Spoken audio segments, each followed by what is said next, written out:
FEMA and emergency responders. President Trump also quickly approved 12 federal emergency disaster declarations within 24 hours for the states of Arkansas, Georgia, Indiana, Kentucky, Louisiana, Maryland, Mississippi, North Carolina, South Carolina, Tennessee, Virginia, and West Virginia, enabling these states to access critical federal resources to supplement their response efforts if needed. These declarations will help state-led efforts of turning power back on, clearing roads for emergency services, and keeping communities safe. The White House will continue to correspond directly with governors and local officials in the coming days, especially in those states that were harshly impacted by this storm. I would also like to address the chaotic scenes in Minnesota over the weekend. Nobody in the White House, including President Trump, wants to see people getting hurt or killed in America's streets.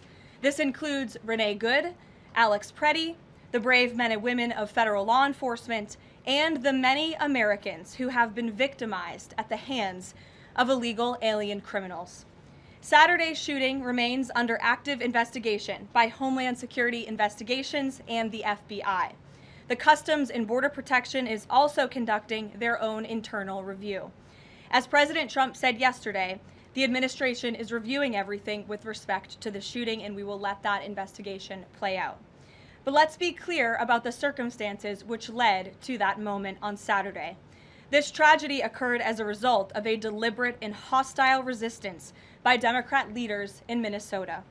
For weeks, Governor Walz and the Mayor Jacob Frey and other elected Democrats were spreading lies about federal law enforcement officers who are risking their lives daily to remove the worst criminal illegal aliens from our streets: murderers, rapists, pedophiles, human traffickers, and gang members. Governor Walz and Mayor Frey have shamefully blocked local and state police from cooperating with ICE, actively inhibiting efforts to arrest violent criminals. They have also used their platforms to encourage left-wing agitators to stalk, record, confront, and obstruct federal officers who are just trying to lawfully perform their duties, which has created dangerous situations threatening both these officers and the general public and Minnesotans alike. This is precisely what unfolded in Minneapolis on Saturday morning. Obstructing federal law enforcement and inciting violence against officers is wrong and illegal. This used to be a universally accepted position in the United States. Amid the hysteria, we must remember how we got here to this moment today and what this Democrat opposition is about.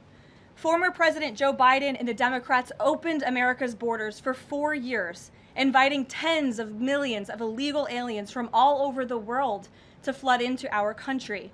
Among them, violent criminals who terrorized American communities and have inflicted devastating, permanent pain and harm on law-abiding Americans and their families.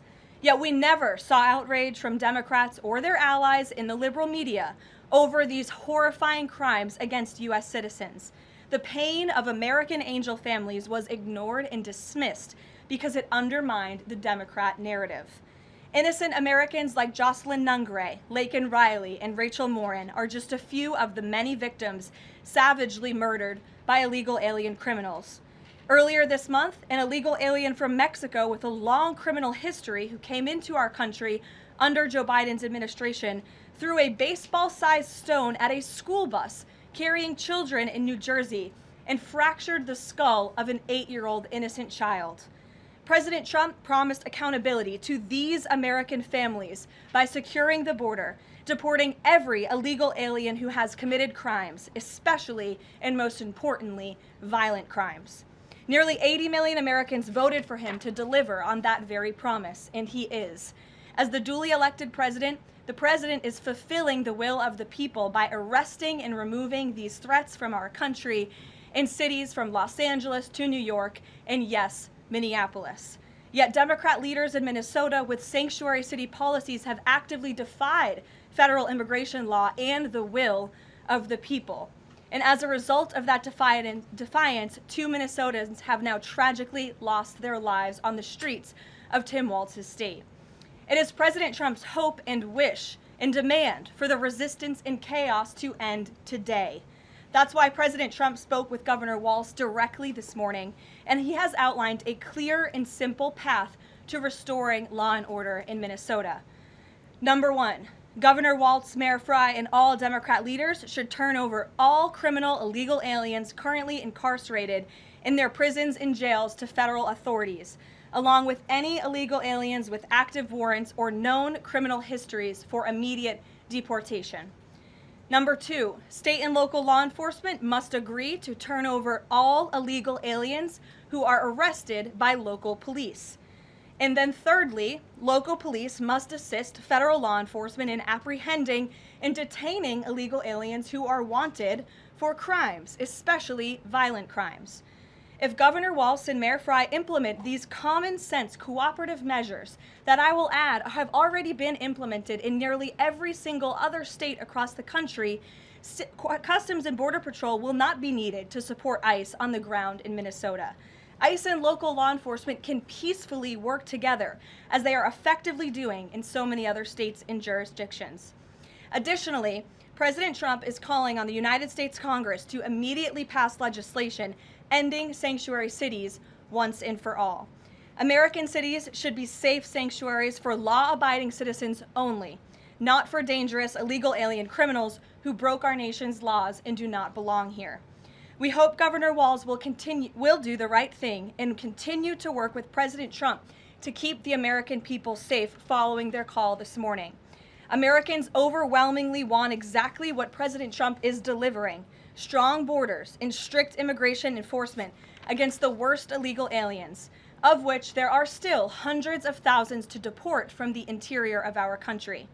The most peaceful way to carry out this vital public safety mission is for Republicans and Democrats to do it together, and for state and local law enforcement to work together with federal law enforcement. We want to let cops be cops. You wouldn't know this continues to be a very popular policy position from the biased media coverage over the course of the last few days, but polling shows huge support for this exact thing President Trump is calling for. More than 80% of Americans favor deporting illegal aliens convicted of violent crimes. A country unable to deport criminals who enter it illegally is no country at all. The open borders agenda of Kamala Harris, Tim Walz, and the Democrats was already on the ballot on November 5th, 2024, and it was resoundingly rejected. President Trump will never back down from his promise to deport violent criminal illegal aliens and make America safe again, and he welcomes all cooperation in that effort. With that, I will answer your questions. And Jordan Conradson, why don't you kick us off today? Thank you for being here. Thank you, Caroline. Jordan Conradson from Gateway Pundit. I have a few questions. First, with respect to the shooting in Minneapolis, we're seeing massive outrage from mainstream media and the left, but I'm just wondering, where was that outrage when Ashley Babbitt, an Air Force veteran, was executed by Capitol Police Officer Michael Byrd, who she posed no threat to in the U.S. Capitol? Well, you raised a very important point, which I also believed I just raised as well in those opening remarks, in that there has no doubt been selective outrage by the liberal biased media in picking and choosing victims and highlighting their stories. And as I've said, President Trump does not want any Americans to lose their lives in the streets of America and in American communities across the country. He believes what happened on Saturday is a tragedy, but every life is equal to President Trump, and that's why the lives of Laken Riley and Jocelyn Nungray continue to matter to him and be an utmost priority to him to this very day. And it's unfortunate that we did not see the same type of sensationalist media coverage over the tragic deaths of those innocent American women and girls across the country as we are in the wake of this tragedy that took place on Saturday. Gabe. Sure, go ahead. I want to get your response to this. The Arizona Attorney General, just days before this shooting in Minneapolis, she seemingly encouraged rioters to go out, shoot, and kill ICE agents. And I'll quote her here. She said, "If you reasonably believe your life's in danger and you're in the house or in your car or on your property, you can defend yourself with lethal force." And she said that you can't tell if ICE agents are law enforcement or imposters, and it becomes an issue of whether you reasonably believe they were law enforcement. you have a response to that, and does the White House believe that she should be held accountable for Well, these remarks? such dangerous rhetoric, as I pointed out, is exactly what has brought us to this position today, where you have elected Democrat officials across the country who are encouraging left-wing agitators and crazy people to go out and unlawfully obstruct lawful immigration enforcement. Again, these brave men and women of ICE and Border Patrol and the federal enforcement are just trying to do their jobs to enforce our nation's immigration laws and to go after the worst of the worst in this country. I would encourage everyone in this room, and I would encourage the Arizona Attorney General to look at the video of an ICE agent in Minneapolis. He was approached by left-wing agitators who were honking their horns and were screaming slurs at him, and he rolled down his window and he said, "What are you doing? I am out here trying to catch a child predator, somebody who has convicted crimes against an innocent child, and you are trying to obstruct me from doing my job."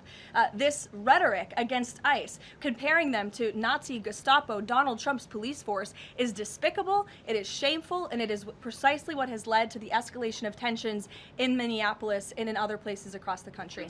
Gabe, go ahead. Be looking to do her for justifying violence? I would defer you to the Department of Justice on that. Thank you, Caroline. Gabe. Regarding Minnesota, on Saturday, the Department of Homeland Security posted that Preddy looks like he wanted to do maximum damage and massacre law enforcement. Stephen Miller on Saturday posted that, or called Preddy a would-be assassin. Why did administration officials jump to conclusions before an investigation had even been conducted? Well, look, this has obviously been a very fluid and fast-moving situation throughout the weekend. As for President Trump, whom I speak for, he has said that he wants to let the investigation continue and let the facts lead in this case. With regards to the deployment of Tom Homan to Minneapolis, should the deployment of Mr. Homan to Minneapolis be seen as a sign that the president is dissatisfied with how the officials on the ground had handled the incident? No, Mr. Homan is doing an exceptional job, and he has been working with Secretary Noem and President Trump over the course of the last year.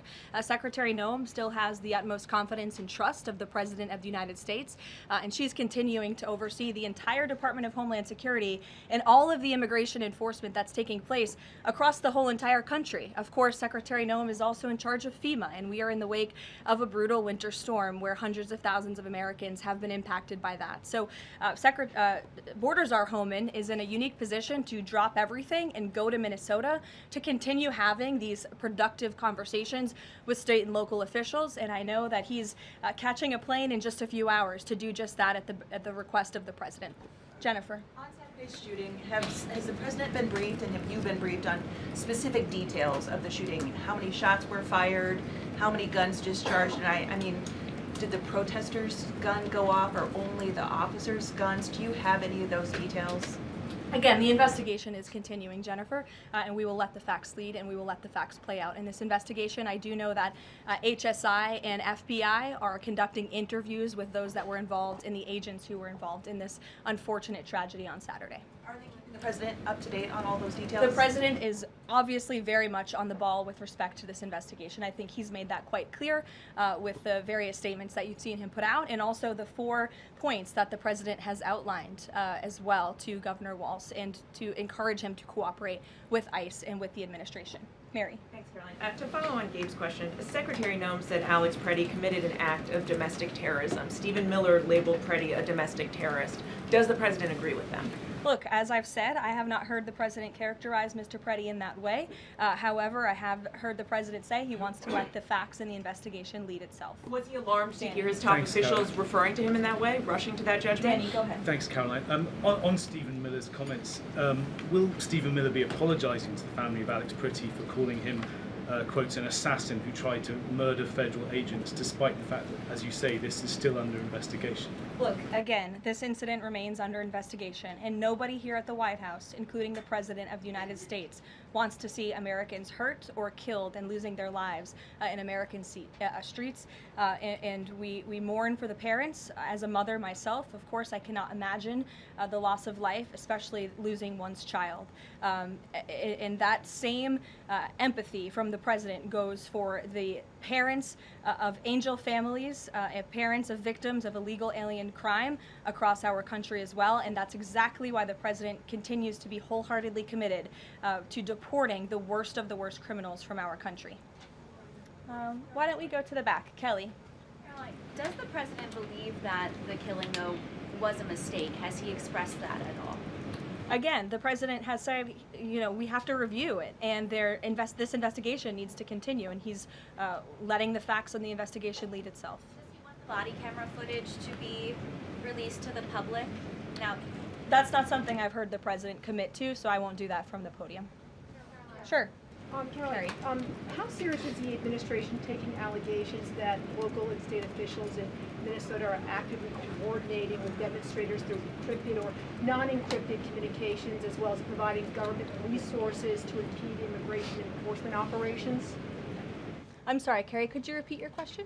How serious is the administration taking allegations that local and state Minnesota officials are communicating with demonstrators to basically impede immigration officials? Well, we've definitely seen active organization amongst these left-wing groups, Carrie, and it is something that I know the FBI and the Department of Justice are looking into. Again, it is illegal to unlawfully obstruct lawful immigration enforcement in this country, and these agitators are making it nearly impossible for ICE to do their jobs and for federal law enforcement to carry out the will of the American people to deport the worst of the worst. I would just encourage everyone to please imagine in this room, all of you come to the White House every day to report on the President of the United States and the administration. You come into this briefing room, you walk through the gates of the White House.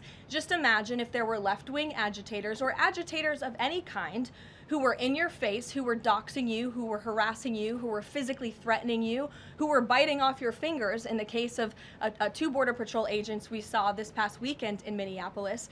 That would make it very difficult for you to show up and do your job here at the White House every single day.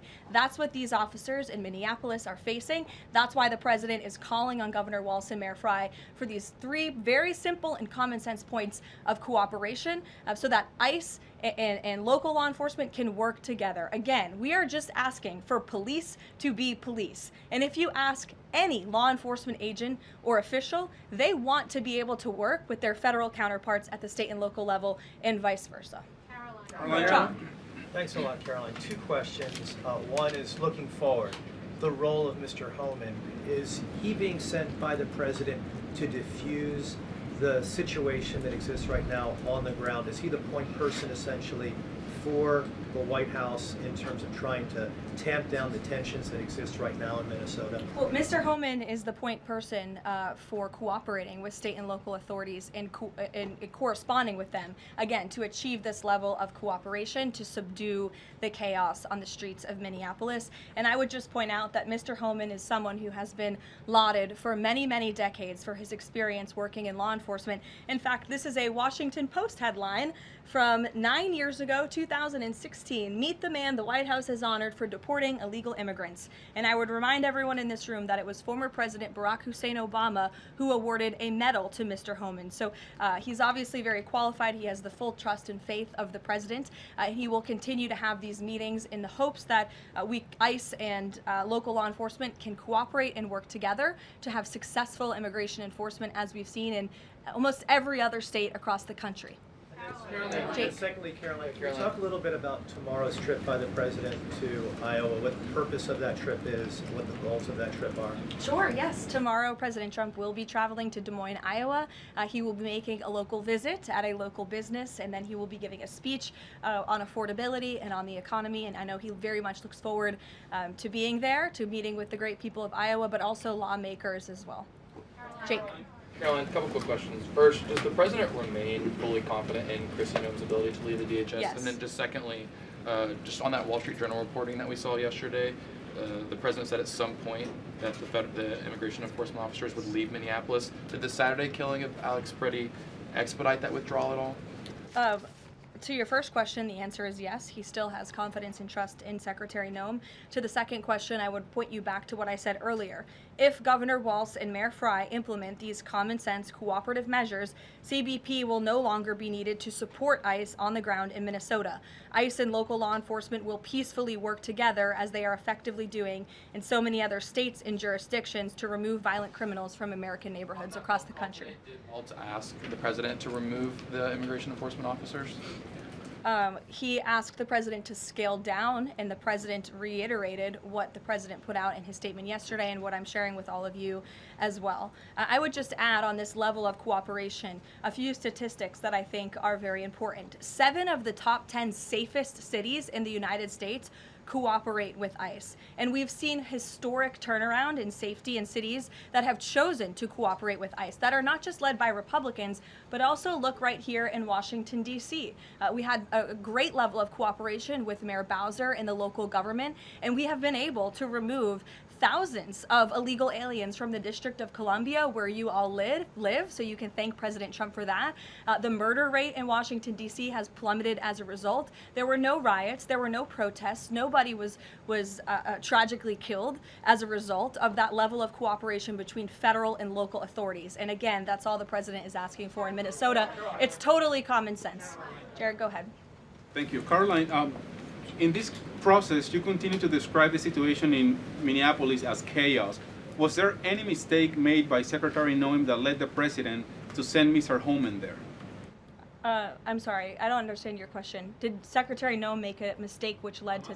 She made any mistake that could lead the president to send Mr. Homan to Minneapolis? No, as I already mentioned, Mr. Homan has been working alongside Secretary Noem and for the president over the course of the last year. And again, he's uniquely positioned to hop on a flight to Minnesota today to continue this correspondence with state and local authorities, and that's what he's going to be doing. Fran.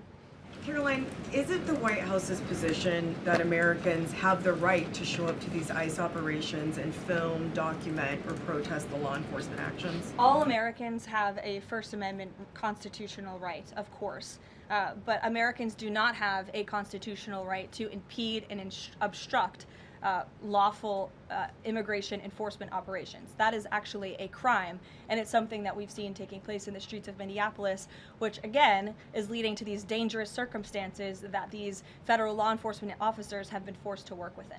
With respect to the call with Governor Walz this morning, the president described it as respectful. He said we seem to be on a similar wavelength, but you had strong criticism for the governor and the Minneapolis mayor, Jacob Frey, just now. So could you explain the difference in tone between what the president had said in his True Social post and I think some of the criticisms that you just levied from the podium? Fran, I think the criticisms that I laid out, I'm painting the picture for all of you in this room, are what led to the moment that we are in today, where Governor Walz and President Trump are having a conversation, a constructive and productive conversation to end the chaos and the lawlessness that has taken place in Governor Walz's state. Chris, Elena. Thank you. I had a question. With Homan now going to Minnesota, is Gregory Bovino also going to remain in Minnesota overseeing these ICE operations? Mr. Bovino is a wonderful man, and he's a great professional. He is going to very much continue to lead Customs and Border Patrol throughout and across the country. Mr. Homan will be the main point of contact on the ground in Minneapolis. And to follow up, given what we've heard from several Trump administration officials, people like Stephen Miller, as people point out, calling him a domestic terrorist, Bovino saying that Preddy was out to massacre law enforcement. Why not require ICE agents to wear body cameras to clear up some of the disputes that we are hearing from witnesses and video footage versus what the administration has been saying? Well, that's a policy question that I know the policy folks in the building are having with members on Capitol Hill, and I'll leave it to them and the president to make that decision. And I just have a final question is on, you were talking about the level of cooperation that the president talked about with Governor Walz. Will the administration commit to cooperating with local officials on this investigation into Alex Preddy? The president spoke about this with Governor Walz and said he would have a discussion about it. He did not make a commitment, and so therefore I won't make that commitment here.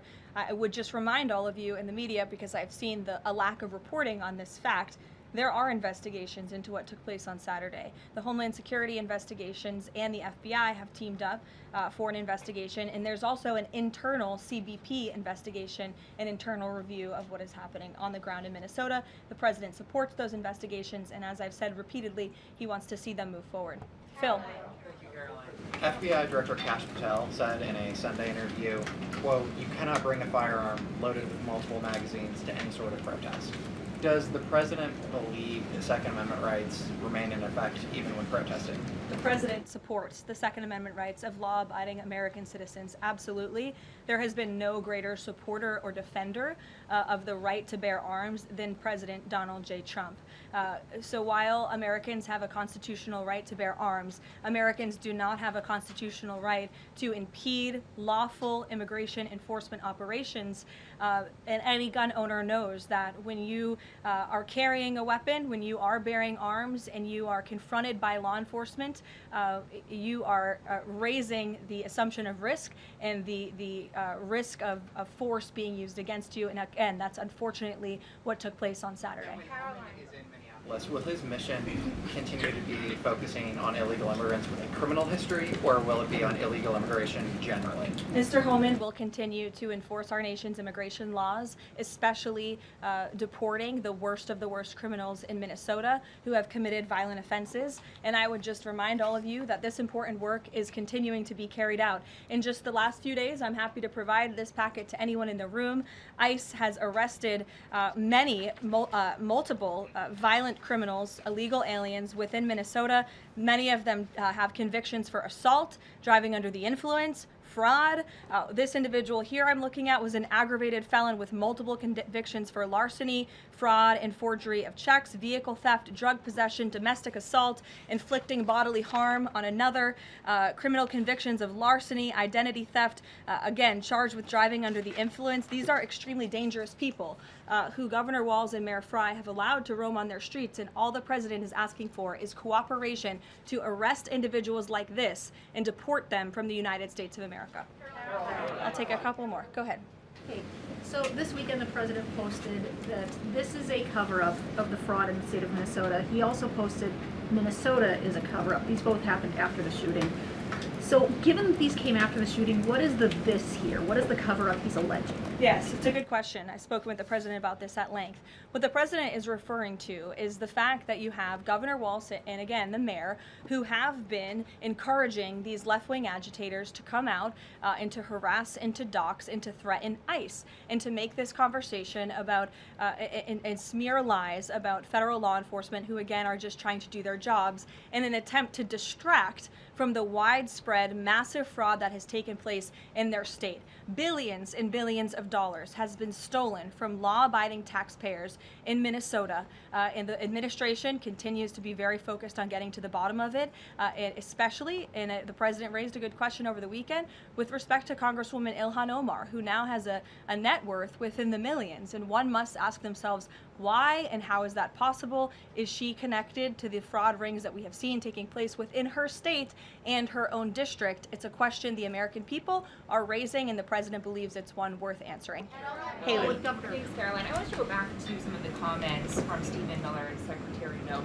You've made clear the president wants to see the investigation play out when answering some of the questions on the specific details. Is he concerned that some of those definitive statements made by other officials risks public perception of the credibility of those investigations now playing out? Again, the president believes that these investigations are credible, they are continuing, they are active, and he wants to let them play out.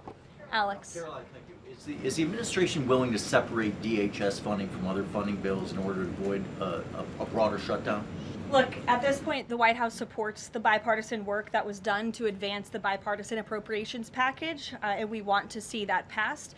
Policy discussions on immigration in Minnesota are happening. Look, the president is leading those discussions, as evidenced by his correspondence with Governor Walz this morning, but that should not be at the expense of government funding for the American people, which would include, as you know, Alex, FEMA funding, and we are in the midst of the storm that took place over the weekend, and many Americans are still being impacted by that. So So we absolutely do not want to see that funding lapse, and we want the Senate to move forward with passing the bipartisan appropriations package that was negotiated on a bipartisan basis. And secondly, there's another round of Russia-Ukraine talks this weekend, Sunday.